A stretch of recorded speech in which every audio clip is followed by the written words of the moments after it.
അനുസരണം. ഒരിക്കൽ ഗോപാലകൃഷ്ണ ഗോഖലെ ഗാന്ധിജിയുടെ ആശ്രമം സന്ദർശിച്ചു. ആശ്രമവും അതിന്റെ പ്രവർത്തനങ്ങളും കണ്ട് അദ്ദേഹം അത്ഭുതപ്പെട്ടു.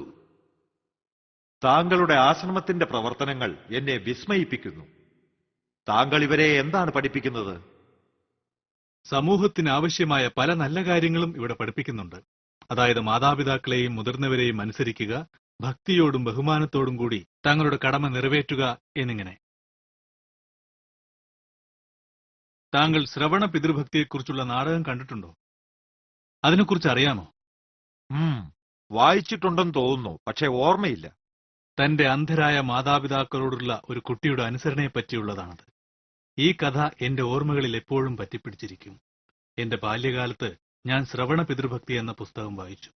തന്റെ അന്ധരായ മാതാപിതാക്കളോടുള്ള ശ്രവണന്റെ സ്നേഹവും അനുസരണയും എന്റെ മനസ്സിൽ ആഴമായി പതിഞ്ഞു. അതുകൊണ്ടാണ് ഞാനിത് എന്റെ വിദ്യാർത്ഥികൾക്കും പറഞ്ഞു കൊടുക്കുന്നത്.